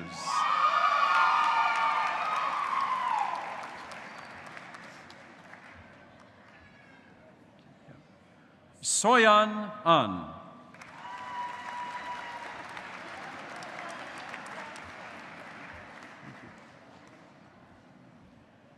Danishka Michaela Alexander.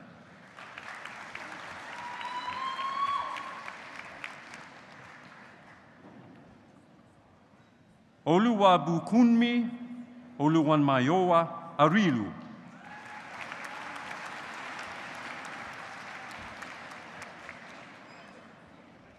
Karnveer Singh Brar.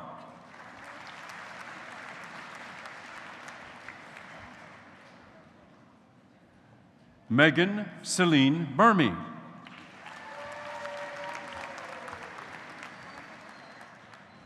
Devin Cohen.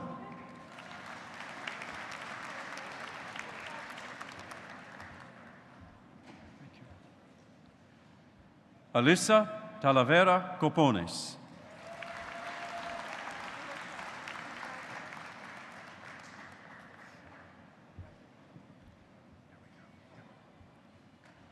Nora Dani.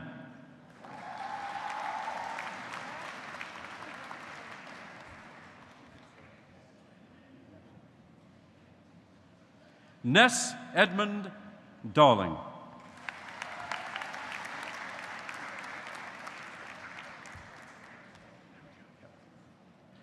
Javen Denej Desbois.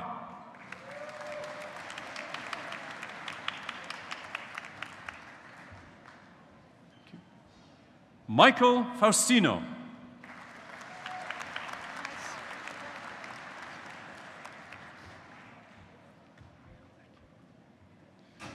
Xinrui Fu.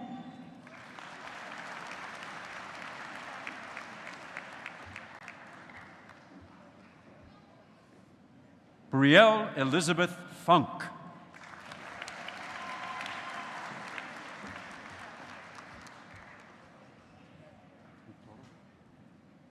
Orest Viktorovich Filima.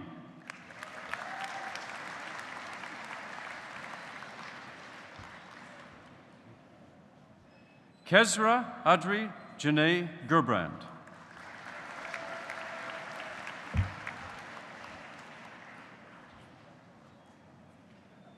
Fuchik Geramadani.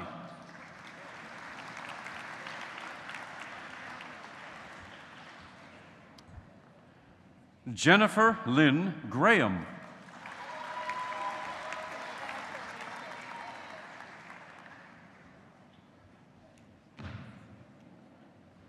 Michaela Marjorie K. Gruen.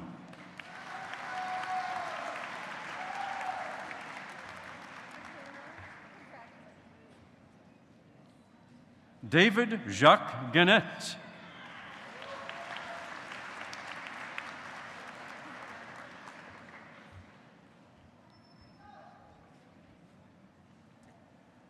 Dilara Hafiz.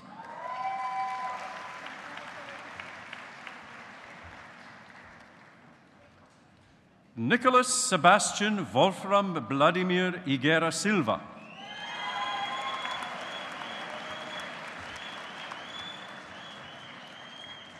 Amanda Hunter.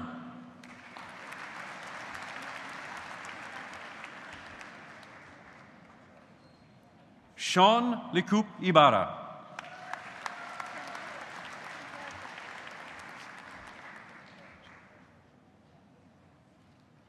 Gursagar Chunji.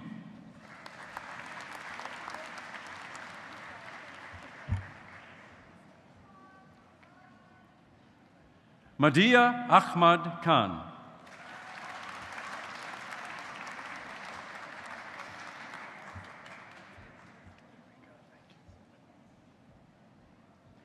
Yemurai Beverly Kiwa.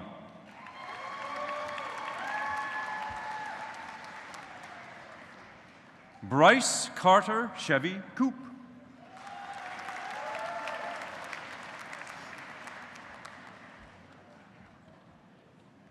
Taylor Nathan Coswin.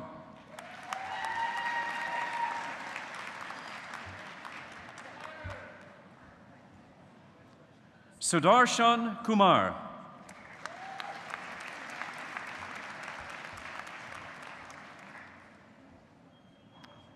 Tri Kwang Lee.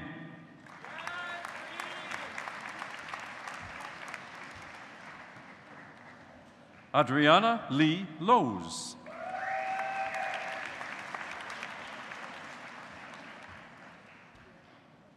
Yalun Liu.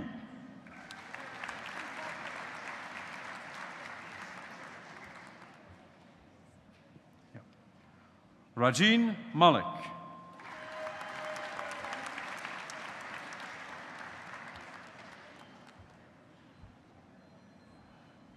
Kara Lynn Melvin.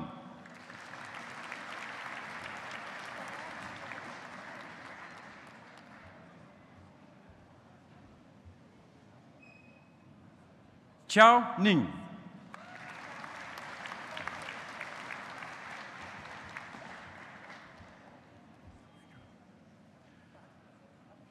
Goodness Chinaza Obima.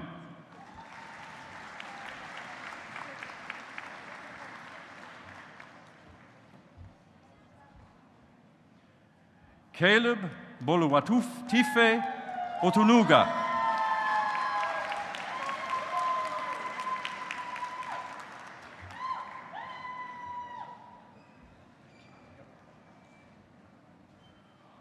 Uluwalehinim Michael Omotoyosi Oyejobi.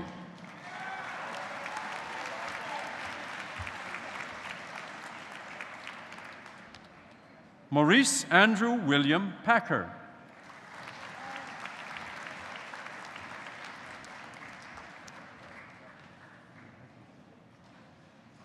Lipi Padsala.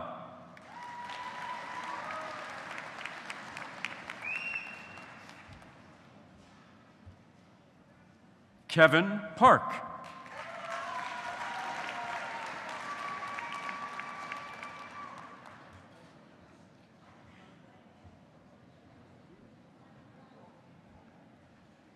Nikita Mukeshbhai Patel.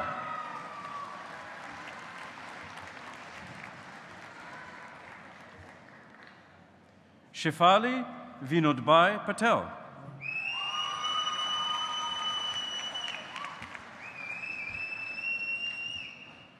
Jordan Ashley Paul.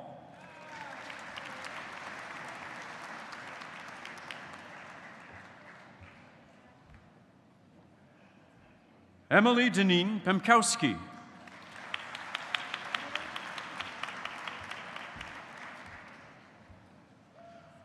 Vo Tui Vi Pham.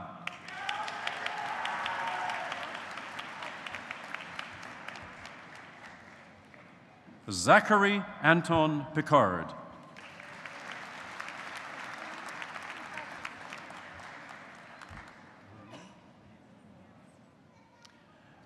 Valine Gail Sarame Platero.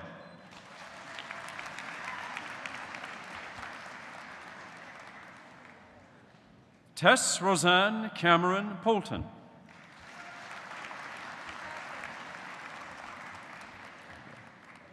Mustaba Rafsan.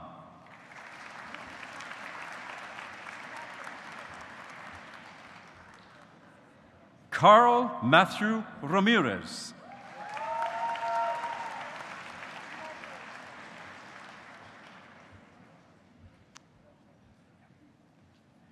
Brittany Amber Santos.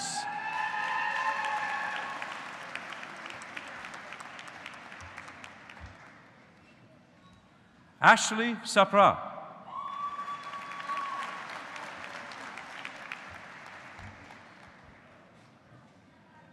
Matthew Thomas Otto Saka.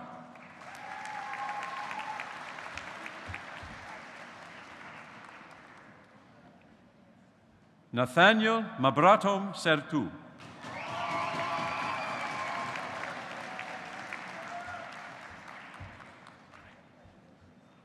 Brent Yusuf Sinclair.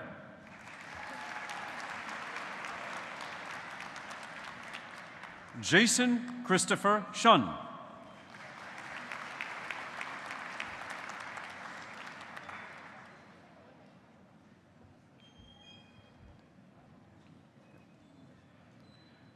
Musamat Tayyiba.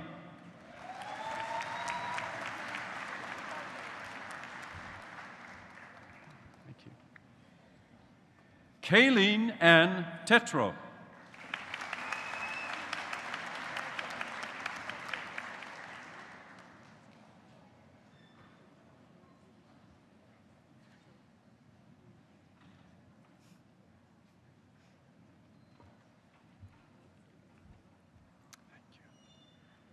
Vanshika Vanshika.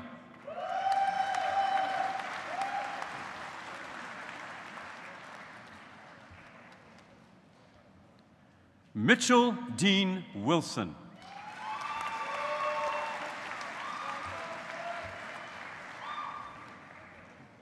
Okay. Zedong Hu.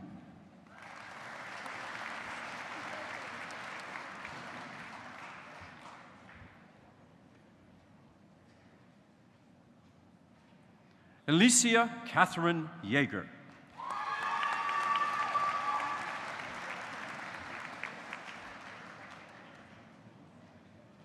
Sharia Zahan.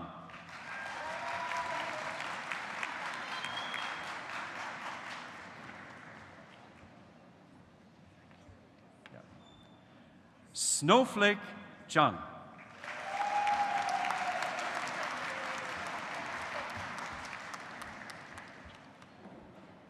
Jahao Zhu.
That was tremendous. I really didn't want that to stop. Good afternoon, Chancellor Mann, President Benarosh, guests, graduates, family and friends. My name is Evan Coos, a member of the Alumni Association Board of Directors and a proud School of Art graduate. And I'm delighted to be here celebrating with all of you, UM's newest graduates, on your special day. Congratulations on your graduation. Today you turn the page and begin an exciting new chapter of your lives. There are discoveries yet to be made and stories yet to be written. Today marks not only a culmination of your efforts and dedication towards your studies, but also the next phase of what we hope will be a lifelong relationship with your alma mater. As alumni, you are UM's best ambassadors, advocates, champions, thought leaders, and one of the finest examples of how a degree from the University of Manitoba helps make our world better. Some fellow notable alumni include Dr. Wayne Miller, who has unlocked several scientific mysteries that allow us to see atomic motions in real time. He was the driving force behind the annual Science Rendezvous Festival that now takes place in 30 cities across Canada, and who was recently honored for professional achievement at the Distinguished Alumni Awards. Taylor Morrisseau, part scientist, part social activist. She is making monumental strides in research with Indigenous youth with type 2 diabetes in Manitoba. She was also recently honored with a Distinguished Alumni Award in the Outstanding Young Alumni category. And James Peebles, a profoundly influential and world-renowned astrophysicist. He is widely recognized as one of the key architects of the field of physical cosmology and has received countless awards for his brilliant work, including the Nobel Prize in Physics in 2019. So today, you join these individuals and over 183,000 other alumni living in 140 different countries around the world. And we are all cheering you on and wish you every success. You can think of the alumni community as a network for guidance, mentorship, and career opportunities. I personally encourage you to stay connected with your alma mater and each other by joining us online or on campus to discover what's new and to participate in events and activities like Virtual Learning for Life, lectures, our online mentoring program, Cafe, the Alumni Book Club, or Career Lab, a program built for new grads like you that includes career development and financial literacy webinars. Maybe even plan a reunion over homecoming, nominate a fellow graduate for the Distinguished Alumni Awards, and keep current about what's going on at the university by reading Today, the magazine, and Today News, and following UMan alumni on social media. So congratulations, graduates, on your tremendous achievements today. And we are so proud to have you part of the alumni community and part of our family. Thank you. Enjoy your day with your friends and family. You have absolutely earned it.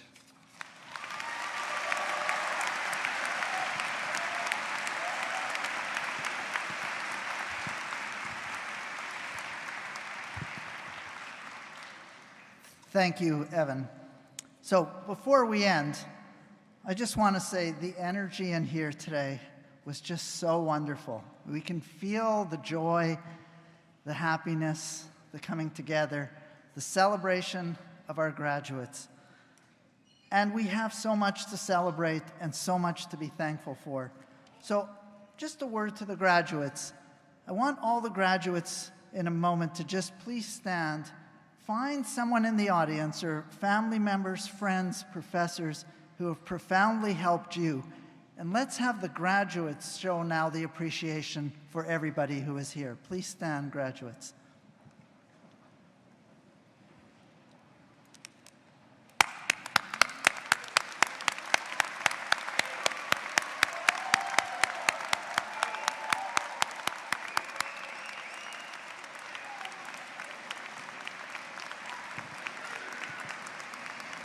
Please be seated. Convocation is a wonderful tradition, and we're so glad that you can join us here today. I would ask that you please remain in your seats until the academic procession has left the hall. We invite everybody to come and celebrate your graduation with your friends and family members with a reception on the Curry Place Pedway. And I would also encourage you to walk around the campus, take pictures, and enjoy the rest of the evening. Congratulations, class of 2022. I now adjourn the 143rd Annual Convocation until Thursday, June 9th at 9:30 a.m.